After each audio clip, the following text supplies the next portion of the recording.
Algo inusual está ocurriendo en la cima del gobierno israelí y está generando más preguntas que respuestas. Benjamin Netanyahu estuvo ausente de una reunión de emergencia del Gabinete de Seguridad convocada específicamente para discutir la respuesta militar de Irán en uno de los momentos más críticos de este conflicto. La reunión procedió sin él. El ministro de Defensa, Israel Katz, declaró formalmente al primer ministro ausente y tomó el control de la sesión. Esta no fue una reunión informativa rutinaria. Fue la reunión del gabinete de guerra donde se estaba planificando la respuesta de Israel a los ataques iraníes más intensivos del conflicto, y el hombre que inició esta guerra no estaba en la sala. Esa ausencia fue confirmada no por los medios estatales iraníes, no por políticos de la oposición, sino por el Times of Israel. Los medios israelíes, con conocimiento directo de los protocolos del Gabinete de Seguridad, informaron que lo ocurrido era históricamente anómalo. El primer ministro de Israel no falta a las sesiones del Gabinete de Seguridad durante un conflicto militar activo. El protocolo existe precisamente porque estos momentos son cuando el liderazgo del país debe estar presente, visible y al mando. Suscríbanse a From Report ahora mismo y activen las notificaciones. Lo que se está documentando aquí se está desarrollando en tiempo real y las implicaciones para la cadena de mando israelí, para la trayectoria de este conflicto y para los mercados que están cotizando cada señal sobre quién está tomando realmente las decisiones en Tel Aviv, requieren el tipo de análisis que conecta los hechos documentados en lugar de simplemente transmitir la versión oficial. Antes de continuar, es necesario establecer claramente qué está confirmado y qué permanece en la categoría analítica de preguntas abiertas, porque en un conflicto tan volátil, la distancia entre esas dos categorías es donde la desinformación viaja más rápido. Lo que está confirmado: Netanyahu no asistió a la reunión del Gabinete de Seguridad. Fue declarado formalmente ausente. El ministro de Defensa presidió la sesión en su lugar. Los medios israelíes informaron sobre esto. No se proporcionó ninguna explicación oficial de la ausencia en ese momento. Lo que está en disputa, la razón de esa ausencia. Los medios estatales iraníes y los canales alineados con el CGRI se movieron rápidamente después de que la ausencia se hiciera conocida para construir una narrativa que sugería que un ataque significativo había apuntado al liderazgo israelí. Medios pakistaníes, incluyendo el Express Tribune, informaron que un ataque de drones había tenido consecuencias más significativas de lo que Israel estaba preparado para reconocer públicamente. Los medios chinos, rusos y turcos llevaron informes similares. Los medios occidentales han declarado que Netanyahu está vivo y que su ausencia tenía una explicación operacional no especificada. Lo que está documentado pero sin explicar: un periodista indio que trabajaba para un medio importante fue arrestado, confirmado por los medios del Golfo y corroborado por múltiples fuentes regionales, después de una transmisión en vivo en la que aparecía transmitiendo desde una ubicación donde Netanyahu estaba físicamente presente. El periodista supuestamente identificó al primer ministro ante la cámara durante una transmisión en vivo. Poco después, se informó de un ataque en el área. El periodista fue arrestado por exponer la seguridad nacional israelí. Si el arresto refleja lo que establece la justificación oficial, significa que Netanyahu estaba en una ubicación sensible específica cuyas coordenadas se divulgaron efectivamente en tiempo real. El arresto en sí está confirmado. La secuencia operacional que conecta esa divulgación con lo que siguió es el sujeto de cuentas en competencia que este análisis no puede resolver con la evidencia disponible. Lo que puede establecerse analíticamente: un jefe de Estado que está genuinamente bien, completamente operacional y al mando de un país en el momento más peligroso de su conflicto militar más significativo en décadas, no permite que pasen 48 horas sin una aparición pública creíble y documentada. Netanyahu es un político que consistentemente ha buscado la cámara durante cada confrontación militar anterior. La guerra de 12 días, las operaciones en Gaza, cada crisis de seguridad previa produjo apariciones públicas inmediatas, repetidas y de alta visibilidad en las que proyectaba mando, decisión y control personal. Su comportamiento constante en cada crisis anterior hace que su ausencia en esta sea analíticamente significativa, independientemente de lo que finalmente la explique. La respuesta del gobierno israelí a las preguntas sobre su paradero llegó en forma de metraje de video. Primero, una breve aparición detrás de una cortina en una ubicación no divulgada, luego un clip posterior que parece mostrarlo en un entorno de cafetería. Ambos videos generaron inmediatamente un intenso escrutinio. Los verificadores de hechos independientes, incluyendo PolitiFact y Grok en la plataforma X, se vieron obligados a abordar preguntas sobre anomalías visuales que se extendieron rápidamente por las redes sociales, aparentes inconsistencias en el metraje que múltiples observadores señalaron como potencialmente indicativas de manipulación. Las cuentas oficiales atribuyeron estas anomalías a ilusiones ópticas y artefactos de compresión. Los verificadores de hechos concluyeron que el metraje era genuino. La pregunta analítica que vale la pena hacer no es si alguna anomalía visual específica prueba la manipulación. Es por qué en el momento más crítico de una guerra activa, el líder de uno de los estados militares más sofisticados del mundo está comunicando su estado al público a través de metraje de cafetería, en lugar de estar de pie frente a una cámara, en una instalación segura, entregando un discurso directo. Netanyahu nunca ha comunicado anteriormente a través de metraje de entorno informal durante una crisis de seguridad. Siempre ha elegido la conferencia de prensa, el podio, el telón de fondo de la sala de guerra, entornos que proyectan autoridad y mando.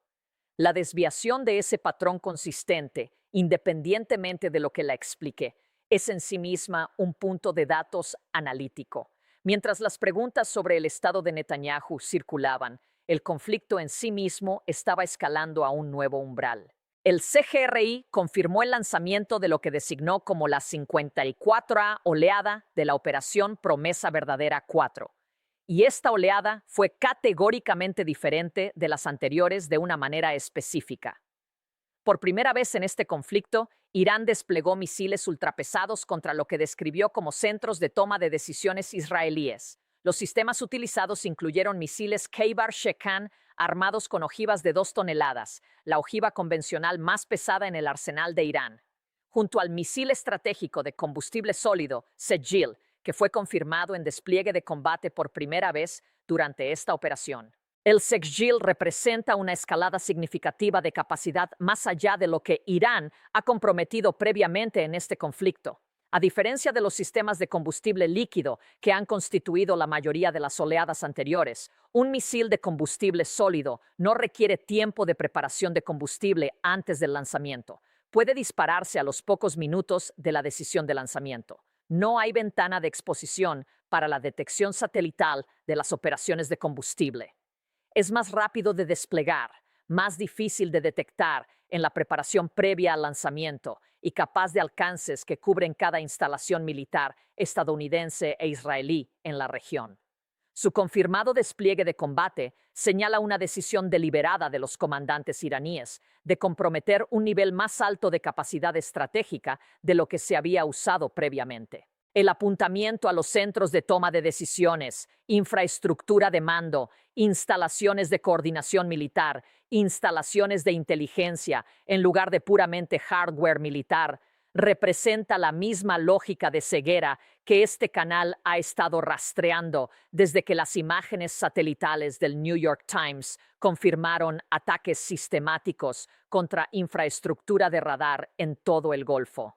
El objetivo no es destruir activos, es degradar la capacidad organizacional que permite que los activos sean efectivamente empleados. Simultáneamente, Hezbollah lanzó ataques coordinados desde el sur del Líbano. Las fuentes militares israelíes citadas por la prensa israelí describieron el nivel de mando, control y sincronización demostrado en el componente de Hezbollah como inconsistente con la caracterización de Hezbollah como una fuerza degradada y debilitada que las comunicaciones del gobierno israelí habían estado presentando durante meses. Lo que esos analistas israelíes describieron no fue una milicia operando más allá de su capacidad. fue una organización que demostraba una coherencia operacional de alto nivel, sincronizando sus ataques para coincidir con la oleada iraní, golpeando objetivos que maximizan el estrés en los sistemas defensivos israelíes, ya saturados por el asalto iraní primario. La narrativa de que Hezbollah había sido efectivamente neutralizado por las campañas sostenidas de bombardeo israelíes, que su mando y control habían sido interrumpidos, más allá de una función significativa, que su capacidad para coordinar operaciones a gran escala había sido permanentemente reducida, esa narrativa no sobrevivió la noche del 14 de marzo. La lógica estratégica de desplegar misiles ultrapesados contra infraestructura de toma de decisiones coordinados simultáneamente con un ataque de Hezbollah desde el norte vale la pena examinar precisamente porque representa un cambio cualitativo en el carácter operacional del conflicto. Cuando se apunta al hardware militar de un país, se degrada su capacidad de combatir. Cuando se apunta a la infraestructura a través de la cual se toman, transmiten y coordinan las decisiones militares, los centros de mando, los relés de comunicaciones, las instalaciones de procesamiento de inteligencia, se degrada la coherencia organizacional que determina cuán efectivamente se emplea ese hardware. Irán ha estado ejecutando ambas vías simultáneamente, pero el confirmado despliegue del Sejil y la designación explícita de los centros de toma de decisiones como objetivos sugiere que la segunda vía está siendo elevada en prioridad. La combinación de esa lógica de apuntamiento con las preguntas que rodean el paradero de Netanyahu crea un contexto analítico que los planificadores de defensa y las agencias de inteligencia estarán examinando cuidadosamente. La dimensión económica de lo que está ocurriendo merece atención directa, porque alcanza a cada persona que ve este análisis, independientemente de su proximidad al conflicto. La guerra de Israel actualmente le está costando a su economía aproximadamente 3.000 millones por semana en pérdidas directas. Operaciones militares, interrupción civil, cierres de negocios, pérdida de comercio. Las estimaciones preliminares sugieren que el lado estadounidense de este conflicto está corriendo a aproximadamente 1.000 millones por día en costos directos. Combinado, eso es aproximadamente 10.000 millones por semana siendo consumidos por este conflicto y ninguna de las dos partes ha declarado públicamente qué condiciones lo pondrían fin. El gráfico del precio del crudo Brent se congeló. Durante aproximadamente 2 días, los datos de precios del petróleo de acceso público dejaron de actualizarse en tiempo real, una anomalía que cualquiera que monitoreara los mercados energéticos notó. Los datos de precios del crudo no se congelan porque los mercados cierran por la noche. El mercado del crudo es continuo. Un congelamiento en los datos de precios mostrados públicamente durante un conflicto militar activo que ha cerrado el estrecho de Hormuz, destruido un aeropuerto importante, golpeado infraestructura energética del Golfo y eliminado el envío comercial de la principal vía fluvial de la región, no es un fallo técnico. Es una señal de que algo en la arquitectura de información del mercado energético estaba siendo gestionado de una manera que el flujo normal de datos públicos no podía acomodar. La declaración de estado de emergencia de Israel ha sido extendida hasta finales de marzo. Esa extensión significa que el marco legal de poderes excepcionales, supervisión civil reducida, autoridad ejecutiva ampliada, justificación para decisiones que de otro modo requerirían responsabilidad pública, va a permanecer en vigor durante meses. Las declaraciones de estado de emergencia en conflictos activos sirven consistentemente a propósitos duales: necesidad de seguridad genuina e insulación política del escrutinio.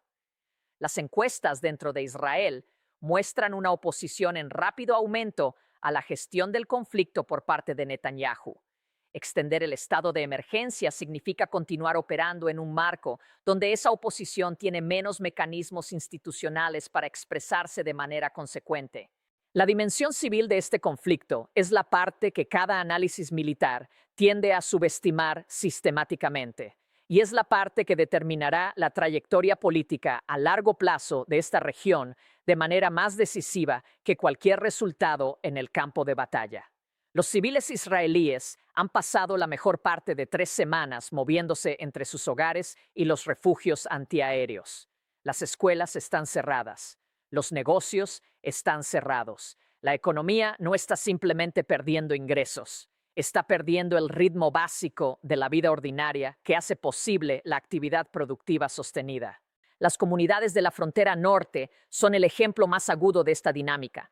El ejército israelí ha emitido órdenes explícitas prohibiendo a los soldados patrullar ciertas áreas cerca de la frontera libanesa porque no puede garantizar su seguridad contra la capacidad de misiles antitanque de Hezbollah. Cuando el ejército tecnológicamente más sofisticado de la región le dice a sus propios soldados que no patrullen ciertas áreas porque no puede protegerlos allí, eso no es una descripción del control territorial. El objetivo que Hezbollah ha declarado explícitamente, hacer las comunidades del norte ocupadas inhabitables, no mediante la invasión, sino a través de la imposibilidad sostenida de la vida normal, se está logrando de manera incremental. No porque Hezbollah haya ocupado territorio israelí, sino porque el costo psicológico y práctico de permanecer allí se está acumulando más rápido de lo que cualquier operación militar puede revertirlo. El marco de disuasión en el que ha descansado la estrategia de seguridad de Israel durante décadas operaba bajo la premisa de que la capacidad militar israelí era tan abrumadora y la disposición israelí a utilizarla tan incuestionable que los adversarios calcularían el costo de atacar como prohibitivo.